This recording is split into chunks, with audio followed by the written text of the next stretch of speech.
In today's video, we're going to be taking a look at the brand new Eldrazi Incursion Commander deck, looking at the new cards as well as the reprints, cards like Ulalek, Fused Atrocity, the face commander for the deck, and some really powerful cards like Selective Obliteration, amongst others, with 15 new cards and some good reprints to touch on. So let's jump into the video.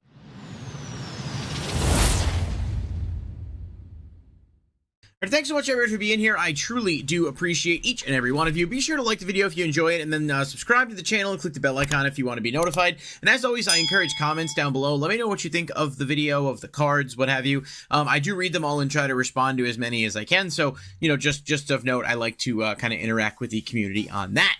Now, Eldrazi Incursion is definitely the most popular of these four decks. It has been pre-selling substantially higher than the others. I think well over $100, although I will say, as of the time I'm making this video, I have not been able to find any pre-sales on Amazon for this. There is the collector's version, which is probably through the roof right now. And like I mentioned in our coverage of the energy deck, I am going to make a video talking about the collector deck separately a little bit down the road, because I have some thoughts on those and the price points, whether or not they're going to be worth it. But that's not what we're here for today. We're here to talk about the new cards, so we're going to jump right into it because there's a lot of stuff to talk about. There are 15 new cards, and we're just going to start right off with Benthic Anomaly. This is 6 and a blue creature Eldrazi Serpent. It has Devoid and says when you cast this spell, for each opponent, choose a creature that player controls. Create a token that's a copy of one of those creatures, except its base power is equal to the total power of those creatures. Its base toughness is equal to the total toughness of those creatures, and it's a colorless Eldrazi creature. So you cast it, you choose a creature that each opponent controls, and you make a token. The token, you only get to copy one, but the token has the combined power of all the others. So you can choose 3 different things, get a big beefy token, and then choose whichever one has the best effect. It's a little confusing, but after reading through it a few times, I was able to kind of get the general, gist of how it works. It's a pretty damn cool card, and it's pretty strong. I mean, you're getting a powerful creature out of this, and, for what it's worth, it's not like the cost is so egregiously high. Obviously, the creature that comes out doesn't have haste or anything, but I mean, if your opponents have some powerful stuff out, you can get a pretty beefy token with potentially a solid effect. So definitely not a bad card overall. And another, a nice addition to, Eldrazi in general. It's just, it's pretty solid and has a lot of explosive potential. Now, Hideous Taskmaster, I think we covered this in a previous video, so I won't spend too much time on it here, but it is a really, really good card. It is in the deck. It was leaked, which is where the original graphics kind of came from there. This is a 6 and 1 red Eldrazi with Devoid, and when you cast it for each opponent, you gain control of up to one target creature they control. Untap them, they get Trample, Haste, Annihilator 1, and then, of course, this has that as well. Talked about how just this is an extremely good card that can put a lot of pressure on the opponent. Similar to the card we just looked at, this is just strong in the sense that it can take control of a bunch of stuff, and you're getting a lot of instances of Annihilator. I know the cost is a little steep, but it is a 7/2, so it's not impossible to out, but if you don't have an answer for it when it comes out, it is immediately going to be very problematic for you, and I think that's kind of the point of a card like this. So, just keep an eye out for this in your play group if people are playing Eldrazi, because if this thing resolves, it can be a lot of trouble very, very fast. Spawnbed Protector is another 7-drop. This is an Eldrazi creature. At the beginning of your end step, return up to 1 target Eldrazi creature from your graveyard to your hand, then create 2 1/1 colorless Eldrazi Scion creature tokens with sacrifice this creature, add colorless. Pretty damn good card as well. I feel like it's kind of a theme here. None of these are like overtly broken, but they're all pretty strong. And, with the ability to manipulate the costs of Eldrazi's and stuff, it's not like these are incredibly hard to bring out. And if you're playing Zuladoc as the commander, perhaps, for this card specifically anyway, because it's colorless, it can be included in there, and it does do a lot in terms of getting your Eldrazi resources back while also putting tokens out, essentially reducing the cost of things you might bring out in the future. So Spawnbed Protector will obviously work really well within the multicolor decks, but it does have a really solid place in the colorless versions of those decks as well, and is just an overall well-rounded card. Twins of Discord, another 7-drop creature Eldrazi. Whenever you attack, choose odd or even. Creatures with mana value of that quality can't block this turn. 0 is even. Each other colorless creature you control has Bloodthirst 2. Bloodthirst, if an opponent was dealt damage this turn, this creature enters the battlefield with 2 +1/+1 counters on it. I should say, I do not know if Bloodthirst is an existing keyword or if it's new. It might exist. I don't know off the top of my head. It doesn't really matter whether or not it is new or not, because it's decent. I mean, obviously, bringing these things out, and one of the more interesting things that kind of pops up to me with this is the Eldrazi spawns that you can make with it. Obviously, if you have dealt damage to the opponent, then you bring those out in their 3/3s instead. Not exactly terrible, you know, for ability to have some extra bodies on board, and then when you know, obviously when you sack them, but it's decent, and it's kind of like, obviously the odd even mechanic, we've seen that with Void Winnower, along with some other Eldrazi cards. You can kind of, depending on what your opponent's playing and what the board setup is, you can use this to do, you know, a lot of damage and ensure that a lot of stuff gets through. It's almost always, you know, going to be able to make sure something can get through, unless your opponent really does have like a significantly mixed board. But typically a lot of decks lean more towards one or the other in terms of odd or even. I know I've played against Void Winnower many times myself, and most of my deck is, you know, is even, and then I can't really play stuff. So obviously it's one of those things that works well with that theme selection. It's not anything amazing, but it also, you know, of a note, doesn't have to attack in order to use that effect. So it's certainly something worth considering that you could bring it out. It doesn't need haste or anything, because it's still going to be able to get through. Ulamog's Dreadsire is a 10-drop Eldrazi creature with Vigilance and Ward. Sacrifice a permanent with mana value 1 or greater. You can tap it to create a colorless 10/10 Eldrazi creature token. I do think we talked about this in a previous video. It's all kind of a blur with how the spoilers and leaks went through, but this card's actually really strong, and Ward making it such that, you know, they can't sack a token. They have to sack an actual something with a mana value. Means that it is going to be, you know, more damaging to the opponent, and there are definitely some ways to go infinite with this, with, you know, untapping it, making more tokens and stuff. So this one's really strong, and the ward, along with the vigilance and the fact that it's just a 10/10 that can essentially replicate itself, obviously without the ward, but just, I mean, putting 10/10s out on the board repeatedly is going to be damaging regardless of, you know, the vigilance or not. The opponent's going to have to do a lot to get over it. So this is a really solid card. Again, I think it may be more beneficial for the colorless Eldrazi commander variant, simply because your options are a little bit more restrictive in terms of what you can play, but this thing is going to be strong. Eldritch Immunity is a 1-drop instant Eldrazi, which is really good for searchability purposes. Target creature you control gains protection from each other color until end of turn. You can cast it for Overload 4 and a waste. You can basically change it from target to each, so all creatures you control will get protection from each color until end of turn. Super good card. It's going to be a staple in Eldrazi regardless, and honestly, if you play it in stuff that can produce colorless energy with even any level of, you know, consistency, it can be pretty good in general. You know, being able to protect your stuff against a lot of things. I do think this may be one of the stronger cards in this deck as a whole, in Commander, just because of its potential application amongst other decks. It's not just good for Eldrazi. It's going to have some use in a lot of different areas. There are cards that do kind of what it does maybe better in decks that are more color focused if you can't get access to wastes, but still, it's a card worth keeping an eye on, and I think a really good inclusion in this deck. Eldrazi Confluence is 2 and 2 wastes. Instant, choose 3. You may choose the same node more than once. You can either target creature gets +3/+3 until end of turn, exile target non-land permanent, then return it to the battlefield tapped under its owner's control, or create a 1/1 colorless Eldrazi Scion creature token with sacrifice this creature, add colorless. So you can kind of do a lot for a little here. This is not considered an Eldrazi spell, so it doesn't get the reduction that, you know, your Eye of Ugin would give to Eldrazi stuff. However, it does give you a lot of flexibility, being able to bring something back and then bring it back out and trigger an ETB effect, or leaving the battlefield effect, spawning more Eldrazi tokens to, you know, bank mana for future turns, or buffing a creature up. And I'm just noticing as I'm going through this that it's not +3/+3, it's +3/-3. So actually, you can minus something to take out something else.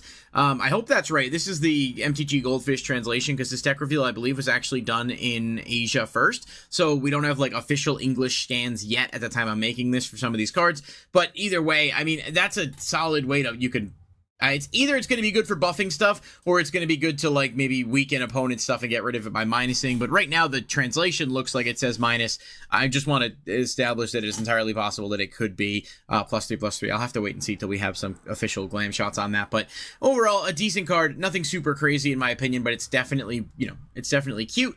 I think there's a lot more powerful cards that you have access to in this deck, personally speaking. Next up, Selective Obliteration is 3 and 2 wastes. Each player chooses a color, then exile each permanent unless it is colorless or it's only the color the controller chose. So perhaps a slightly weaker All is Dust, but it does give a bit more versatility. If you are playing Eldrazi with other colors, you can choose, let's say, green, and then so all your colorless and then any mono green that you have out are going to stay around. So if you're playing enchantments that, untap lands, things that kind of combo well with that, cards like Seedborn Muse, etc. And then does often get rid of the opponent's stuff. Now, it is obviously likely that opponents are not going to be playing just multicolor cards. A lot of decks, even if the commander is multicolor, there's going to be a mixture of, monocolored cards in there, just the nature of the game. So there are board wipes that are better. However, this one, does have a bit more flexibility to it, which does make it, in my opinion, worth at least looking at for potential inclusion. The fact that the opponent can choose a color, it means it's almost always going to get rid of commanders unless they're playing against a monocolor commander, but it's not like that's a huge problem for Eldrazi to be able to remove stuff. It's a cool card. It's a solid board wipe, and it does have some usability, specifically if you're playing against decks that are playing a lot of multicolor cards, maybe things like dragons, 5-color dragons are going to have all kinds of different, color combinations, but it's a solid card. I don't think it's anything super crazy, which seems to be the theme for some of the cards in here, and then there's a couple that are just, absolutely wild, but alas, it's not a bad card, so it's nice to have another board wipe option if you're building that deck, and if you are playing, the colorless Eldrazi, certainly it's going to be one of the better board wipes you have access to. Chittering Dispatcher is 2 and a green creature Eldrazi drone with Devoid and Myriad. When it leaves the battlefield, you create a 0/1 colorless Eldrazi spawn creature token with sacrifice this creature, add colorless. So Myriad says when you attack, you create a copy that is tapped and attacking each other opponent. So of course, they will get exiled at the end of the battle phase, meaning that any of the Myriad tokens you create when they leave the field, you will get tokens. Obviously plays well with this. It's low cost, easy enough to use. I actually think it's a pretty damn solid card overall. It'd be nuts if it had haste, obviously, because then you're essentially guaranteeing ramping of tokens. But it's green. It's definitely not hard to get out. I think it's pretty good. Mutated Cultist. This one is actually kind of insane because I don't know of too many other effects that function the way this card does. It is 2 and a black creature, Eldrazi Horror with Devoid. When you cast this spell, remove all counters from up to 1 target permanent or opponent. The next spell you cast this turn costs 1 less to cast for each counter removed this way, and it has Death Touch. So I know, obviously, I don't know how many cards exist that can remove counters from opponents, but this is certainly one of the things that stands out to me. Let's say you're playing in a pod with an opponent who, has poison counters, and you can play this, remove poison counters from the opponent, and then you get a buff from it. Perhaps if, someone's dominating the table, putting poison counters on anyone, you can take all the counters off of someone else and be like, hey, listen, I'm going to get a buff from this. We're going to get this person out, so on and so forth. Obviously, in some cases, you may just want to push that person out of the pod, but if you need help, it does give you a bit of flexibility there. Can get rid of things like experience counters and energy counters as well, I believe. I think energy counters are considered on the opponent, although I'm not sure. I don't know the exact way that works, but I know it's a really interesting effect because there are not too many things that can remove counters from players, and things like experience counters and other things of that nature. This is a way to get rid of them. So there are going to be a few decks that absolutely despise playing against this just because it can completely throw your whole strategy off board. But yeah, I mean, it reduces the cost of Eldrazi's. You can take +1/+1 and counters off creatures. You can take other counters off creatures. Just a really solid overall card with a unique effect, and the Death Touch certainly does not hurt. Bismuth Mindrender is 3 and a black creature, Eldrazi, Devoid with Menace. When it deals combat damage to a player, that player exiles cards from the top of their library until they exile a non-land. You may cast it by paying life equal to its mana value rather than paying its mana cost. With Menace, this is going to get through pretty often in a way, to cast it for free. Obviously, you do have to pay life, but in Commander, does that really matter all that much? I mean, maybe later in the game it might, but if you knock something powerful off the top of the opponent's deck and you can play it for free, it's pretty good. Another lower to the ground cost in terms of Eldrazi cards with a pretty powerful ability. Obviously, you're going to have to play this in, multicolor decks, and we're about to look at the face commanders here, so we'll talk about sort of how they work and how this card will work with them, but just, again, more solid Eldrazi options that are definitely a bit stronger than the Devoid variants of Eldrazi's we've gotten in past sets. Inversion Behemoth is 2 and 2 waste creature Eldrazi. At the beginning of combat on your turn, switch the power and toughness of any number of target creatures until end of turn.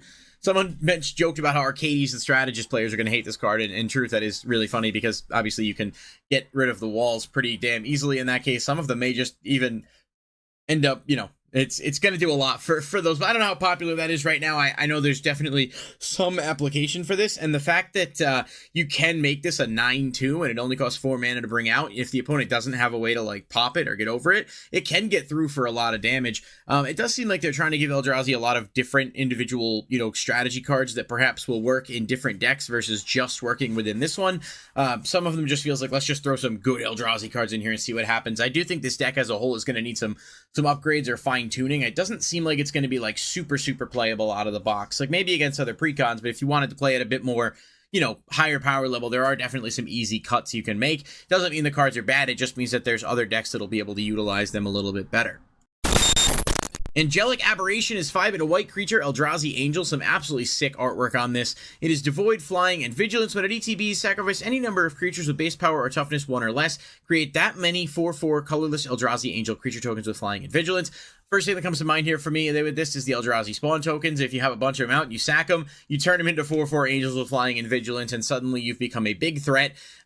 There's really not much to say about this beyond that. It's just extremely good for that. Obviously, if you are playing a deck that can generate a lot of tokens and stuff too, you can sack those tokens and, make Eldrazi without even having to sacrifice the spawn. So this card's going to have application outside of Eldrazi for sure. In white, in general, being able to make a bunch of flying vigilant angels that are 4/4 is not something to overlook. I do think this is a really strong card without a doubt. And finally, for the 2 face commanders here, I did this in reverse order. We've got Ulalek Fused Atrocity.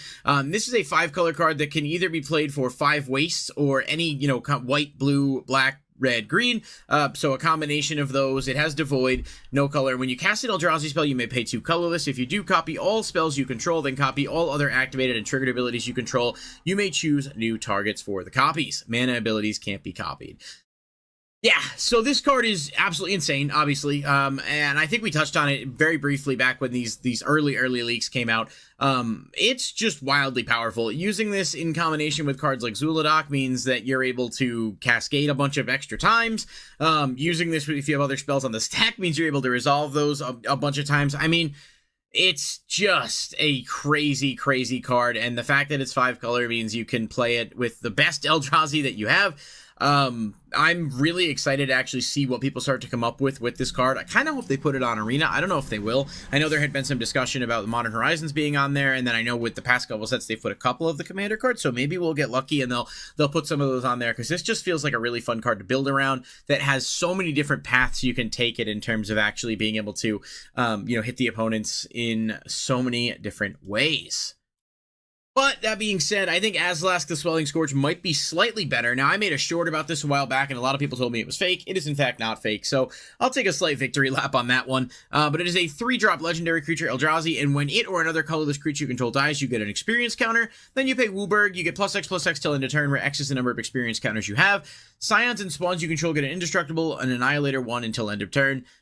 So the experience counter mechanic getting something else is really cool, and more importantly than anything else, if you're building this specifically around creating the Eldrazi spawns, which we now have a lot more cards that do, and because it's 5-color gives you access to all the token duplicators and stuff, you can have a giant army of spawns and scions that have Annihilator, and that can stack, and they're all indestructible. It's just, this to me personally does feel like the better of the two, but I understand, people are going to have their preferences. It's just, this card feels like it has an absolutely insane potential to rip off pretty easily, and the fact that it gets experience counters when you sack the Eldrazi Scions to add mana means you can start to stack those up pretty quickly to a point where, as long as you have the mana for it, this card is going to be just completely insane, and probably I don't want to say kill on sight, but it's definitely going to be something that you're not going to want to let get that effect off, because if it does, you're just going to be completely screwed in terms of being able to do anything about it with the Annihilator stuff going on. So, I turn it to you guys in terms of the commanders. Which one do you guys think is better? Let me know in the comment section down below. If you're getting the deck, which one do you think you're going to play as the face commander? Obviously, both are good, and there's definitely some, validity behind playing both of them. I'm just curious to see where people are leaning. With that being said, we are going to take a look at a few of the reprints here. Not a ton of super noteworthy stuff, but there are some things that I think are at least worth mentioning. So let's take a quick look at that before we wrap up the video.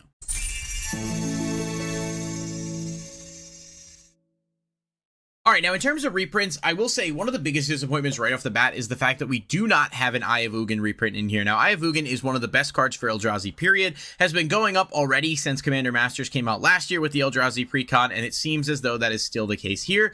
Not in the deck at all, and is about $85-ish at the cheapest for the lowest near mint version, which is kind of insane. I really do think that card needs to get reprinted sooner rather than later. I'm a little bit shocked, actually, that it wasn't in Modern Horizons 3 or in the Commander deck. You know, I could have even understand if they didn't want to put it in the deck because it's a quote-unquote like value card they could, you know, use for reprint equity. But I mean, the price of that card is getting completely out of control. It's very similar to Sliver Hive, and yeah, a little disappointed that that's not in here. But that doesn't mean there aren't any good reprints. Morophon the Boundless is in here, is pretty good, around $10 a piece for that. You know, he did get a reprint in Commander Masters as well, but a card like that, if it doesn't get double dipped, will continue to go up over time. So happy to see that included in this deck for sure.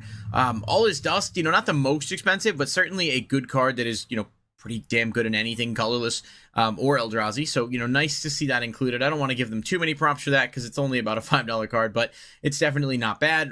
We've got the Talismans in here. Eldrazi Monument, another one that's really good. Around $11 to $12, just generally really strong. We were playing this back in Chatterfang, but a lot of decks like this. I don't even know if it's, I guess it's pretty good with like the spawns, the Eldrazi spawn, so maybe it works well there. But definitely not a bad reprint. And then Eldrazi Conscription as well is in here. This one's around 15, so definitely a good inclusion. And all the Pain lands are in there too, so that's good. I mean, having a somewhat decent mana base here is better than having, you know, what the mana base looked like in the Creative Energy deck. But, I mean, not as many good reprints as that deck had either. I don't think it matters. I think the deck's going to sell extremely well because of what it is. But time remains to see whether or not we're going to get, you know, a scenario where the deck is really high and then is a little bit more affordable when time passes. I think the Commander Masters Eldrazi deck is still like $100 sealed, so it's cooled down from maybe where it was at one point, but this is going to be a pretty high price deck, and hopefully you were able to get it at a pre-order, or you'll get lucky and maybe you can find it somewhere cheap. But I don't think even at like retail stores this is going to be like, you know, retail price, quote unquote, because it's a premium product. But I don't know, I guess we'll have to see. It's hard to say without the actual confirmation of those things, so we'll see what it looks like when we get there. But yeah, so let me know what you guys think of the reprints and everything. Of course, definitely truly appreciate all of the interaction that you guys are giving. I will be making videos for the other two Commander decks as well. Just, you know, with the amount of cards and time, I'm trying to make sure I'm giving it an adequate amount. I know I talked a little fast in this video at some points, but there's just so much to cover and only so much time to do so. So that being said, I'll catch you guys in the next video. Peace.